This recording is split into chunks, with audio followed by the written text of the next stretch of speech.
qua chương trình ngày hôm nay gồm có các tiết mục sau đây. Mở đầu phần kế tiếp sẽ là tâm thư của mục sư Lê Minh, đại diện cho Hội đồng các sắc tộc và tôn giáo Việt Nam, và phần trình bày của mục sư Nguyễn Công Chính về lý do tại sao chúng ta phải cứu người tị nạn và chúng ta cần làm những gì. Kế tiếp là phần phát biểu của dân biểu đại diện văn phòng dân biểu Harley Ruda và dân biểu Lu Korea, và sau đó là phần tường trình về những sự nguy hiểm khốn có. Tôi đã tường trình rồi thì cái phần này sẽ được lướt qua. Và sau đây xin mời mục sư Lê Minh để mà lên sân khấu để đọc cái tâm thư của Hội đồng các sắc tộc và tôn giáo Việt Nam. Kính mời quý vị. Xin mời anh Nhan Hữu Mai cũng như là mục sư Lê Minh thì chúng ta cùng có cái danh sách đầy đủ để chúng ta giới thiệu quan cách trước khi mục sư đọc cái tâm thư. Mở đầu cái chương trình ngày hôm nay chúng tôi thấy có sự hiện diện tối hôm nay của đại diện của văn phòng dân biểu liên bang Lu Korea. Xin hân hạnh giới thiệu đến quý vị cô Lala Trương, đại diện cho văn phòng dân biểu liên bang. Chúng tôi cũng hân hạnh giới thiệu đến quý vị ông Eric Non, đại diện cho văn phòng dân biểu Harley Ruda. We would like to ask the chief come on here for a introduction. And chúng tôi cũng hân hạnh giới thiệu đến quý vị sự hiện diện đặc biệt có hôm nay của nghị viên thành phố Westminster là ông Tài Đỗ và ông Sergio Contreras.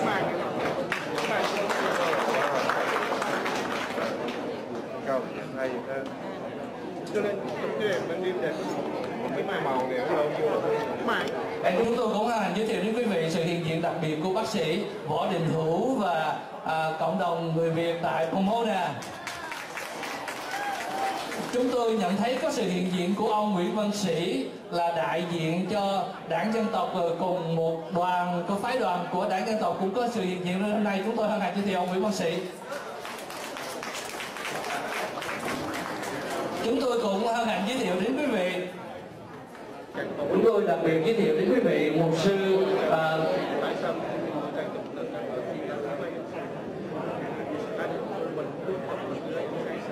Hello again, good evening, ladies and gentlemen. I'd like to introduce folks to you this evening that join us from around the country. Pastor Ernie Sanders of Cleveland, Ohio, with the viewers of the Word Baptist Church. And Pastor Sanders is on the What's Right, What's Left radio ministry. Mục sư Sanders là có một chương trình về Christian Conservative có tên là Which Right and Which Left ở San Diego. And seated next to Pastor Sanders is Pastor Hal Larson, again from Cleveland, Ohio. Cũng có mục sư Larson từ Ohio. Pastor Hal Larson is joined by his daughter Deborah Larson. We have Dr. Shaw with Global Telecare. Chúng tôi có bác sĩ San trong Global Care, tiến sĩ San trong Global Care. We have Tom Laporte. Chúng tôi có ông Tom Laporte, Global Community Organization. Global Community. We have Mr. Eric Simmel. Chúng tôi có Mr. Eric Simmel. And his lovely companion Patty Matus. Of Los Angeles, California, we have Dr. David Lehman. Tôi có bác sĩ David Lehman. Of Orange County, Dr. Lehman is president of the Eagle Forum of Orange County. Bác sĩ là đương là chủ tịch của Eagle Forum ở Orange County. And last but not least, we have the lovely Clara Cortez of San Diego, California, assisting Pastor Sanders with his ministry in California. Và chúng tôi cũng thấy có sự hiện diện của Ni Sư Như Hải, Như chúng tôi thấy có một sự hiện diện của chánh trị sự Trần Quang Linh. Xin mời mục sư Chính lên đây để giới thiệu tất cả các vị lãnh đạo tôn giáo. Chúng tôi có sự hiện diện của mục sư Nguyễn Công Chính, đặc biệt sự hiện diện của mục sư Y Henry từ North Carolina. Xin mời mục sư Y Henry. Và chúng tôi cũng hân hạnh giới thiệu ông chủ tịch hiệp hội Montana Diga là ông Y Siêu Long. Y Siêu Long xin mời lên quý vị lên sân khấu.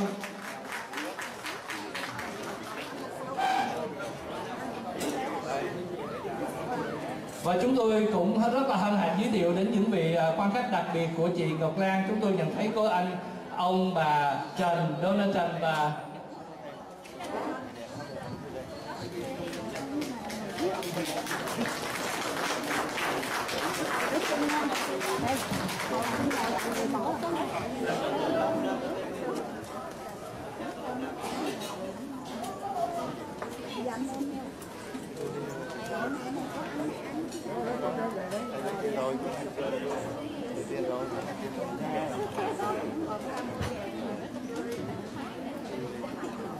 chúng tôi cảm ơn đến sự hiện diện của tất cả quý quan khách. Có một số quý vị đã ghi tên nhưng chúng tôi đọc không được.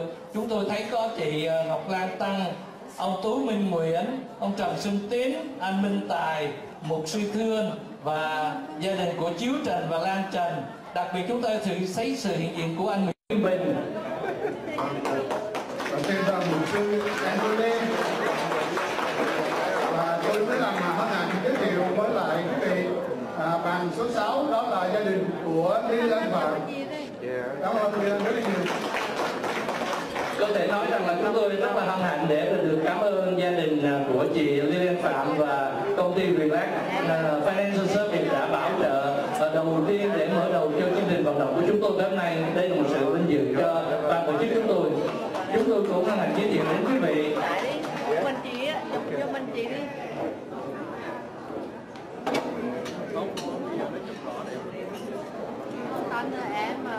Đó là tất cả những quý vị và tôi có nhận sức ở đây. Phần giới thiệu chúng tôi sẽ được cập nhật trong giây lát. Bây giờ là phần xin mời đến quý vị, xin giới thiệu đến quý vị phần tâm thư của Hội đồng các sắc tộc và tôn giáo Việt Nam. Kính thưa quý vị, bây giờ thì tôi xin đọc cái tâm thư về sự kêu gọi để mà giúp đỡ đồng bào của chúng ta tại Thái Lan. Lý do tại làm sao mà chúng ta có mặt ở tại đây. Now I read a letter from my heart to call the guests here to support the Vietnamese refugee in Thailand. Now I read in Vietnamese. Kính thưa quý vị lãnh đạo tinh thần các tôn giáo, quý vị lãnh đạo các tổ chức chính trị và hậu đoàn, quý vị thuộc cơ quan truyền thông và báo chí, quý vị nhân sĩ trí thức, lãnh đạo cộng đồng người Việt quốc gia tại California, cùng tất cả quý đồng hương tị nạn cộng sản thân mến. Kính thưa quý anh dân có lòng từ tâm cứu người Việt tị nạn. Từ năm 2001 đến nay, chế độ cầm quyền cộng sản Việt Nam đã cấu kết với mọi bang phương Bắc liên tiếp thực hiện âm mưu tiêu diệt dân tộc bằng nhiều cách thâm độc, đã hình qua các công ty thương mại của Trung Cộng. Chủ quyền còn mua nhiều khu vực đất nông nghiệp, các vùng ven biển trên toàn lãnh thổ Việt Nam để lập các đặc khu kinh tế. Việc làm đó đã đẩy hàng triệu nông dân, ngư dân và đồng bào thiểu số không có đất sinh sống và canh tác. Cuộc sống của họ trăm bề khó khăn. Cùng lúc với chính sách bán nước nêu trên, Hà Nội cũng phát động việc di dân, đưa nông dân từ miền Bắc vào cướp đất đai của đồng bào ở Tây Nguyên. Việc khai thác đất đai trái phép đẩy hàng triệu cư dân bản địa đồng bào người Thượng ở cao nguyên vào cảnh mất nhà mất đất một cách oan ức. Khoảng đầu năm 2001 và 2004, đồng bào các dân tộc thuộc 4 tỉnh cao nguyên ở Đắk Lắk, Đắk Nông, Trung Đông và Gia Lai đã đồng loạt dựng lên phản đối sự bất công nêu trên. Thay vì giải quyết sự bất công cho người dân, chính phủ Hà Nội, cộng sản Hà Nội lại điên cuồng dùng quân đội, xe tăng, chiến giáp và công an để đàn áp đồng bào cao nguyên. Cộng sản Hà Nội đã tàn sát trên 600 đồng bào ở tại thôn Idacom, huyện Đức Cơ và đẩy hơn 100.000 người Thượng trở nên kẻ không nhà, phải chạy sang các nước láng giềng như Campuchia, Thái Lan để tị nạn.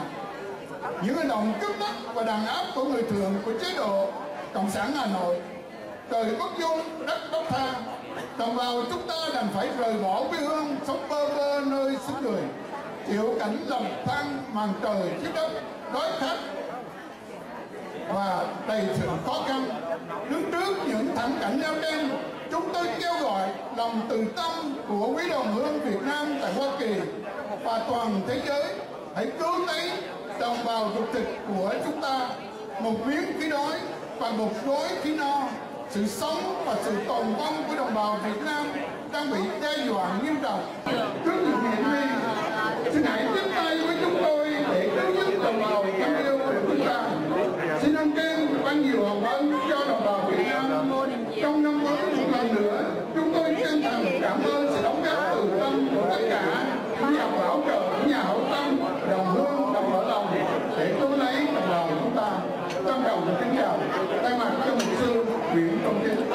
Cảm ơn mục sư bên vừa rồi là tâm thư của hội đồng, và chúng tôi cũng hân hạnh để tiếp phần cảm ơn sự hiện diện của kiến trúc sư Điền Trần, của bác sĩ Vũ Bình Đôn, của kỹ sư Tạ Trung, của chị Francis Nguyễn Thế Thủy, của các vị Dr. Smith, của cô Dung, của Hồng Sâm Asian World Media đã đến hiện diện tối hôm nay. Một lần nữa chúng tôi hân hạnh cảm ơn đến tất cả quý vị, và chúng tôi sẽ update cái phần giới thiệu tiếp. Và sau đây là phần trình bày của mục sư Nguyễn Công Chính. Chúng tôi hân hạnh giới thiệu đến quý vị, trong suốt các tháng qua, từ khi mục sư Nguyễn Công Chính về California để thành lập Ủy ban vận động hỗn hợp cứu người Việt tị nạn, ban tổ chức chúng tôi, anh em chúng tôi đã nhận rất nhiều các câu hỏi, nhiều email và hỏi về vấn đề tại sao sau 44 năm chúng ta vẫn còn người tị nạn, tại sao chúng ta phải cứu người tị nạn bên Thái Lan. Đúng là những cái công việc này của chính phủ, nhưng mà tại sao hội đồng phải làm? Thì trong phần trình bày sau đây của mục sư Nguyễn Công Chính, chúng tôi hy vọng tất cả quý vị sẽ lắng nghe và hiểu được cái tâm tư tại sao hội đồng chúng ta cần phải làm những việc cứu người tị nạn, và chúng ta cần làm gì để cứu được những người đồng bào chúng ta đơn khốn khó. Xin hân hạnh giới thiệu đến tất cả quý vị phần trình bày của mục sư Nguyễn Công Chính. Trước khi giới thiệu phần trình bày của mục sư Nguyễn Chính, chúng tôi cũng giới thiệu là mục sư Nguyễn Công Chính là một tù nhân lương tâm được chính phủ Hoa Kỳ bảo trợ từ nhà tù Việt Nam qua bên Mỹ từ năm 2017. Ông là chủ tịch của hiệp hội VBEF, tức là Hội Truyền giáo Việt Nam tại hội tất cả các truyền giáo tại Việt Nam, và hiện thời ông là chủ tịch Hội đồng các sắc tộc và tôn giáo Việt Nam. Xin hân hạnh giới thiệu mục sư Nguyễn Công Chính. Xin cảm ơn anh Võ Đức Quang. Xin chào quý vị lãnh đạo các tôn giáo, xin chào quý vị nhân sĩ trí thức, xin chào quý cá nhân tổ chức hội đoàn cộng đồng người Việt ở Nam Cali. Tôi chỉ biết nói cái tiếng gọi là cảm ơn quý vị đã có mặt hiện diện trong cái nhà hàng này. Điều đầu tiên tôi phải nói là một công việc rất là tốt. Cái vấn đề đi cứu người tị nạn còn là giúp đỡ cho người bệnh nhân của mặt nước, hoặc giả là lên tiếng thay người dân quan. Đây là một công việc rất khó nhọc mà đồng bào Việt Nam tị nạn của chúng ta ở ngoài đã làm 44 năm qua, không phải là bây giờ. Tuy nhiên, khi chúng ta làm những công việc này, không phải ai đồng thủ, ai cũng móc túi ra để mà dân hiến để giúp đỡ. Cũng có những cái kiến trái chiều mà phải nói thẳng ra, tôn giáo vận, văn hóa vận, cộng sản nằm vùng quá nhiều. Cho nên khi chúng ta làm những cái việc đi cứu người cũng bị cản trở. Những cái điều đó chúng ta cứ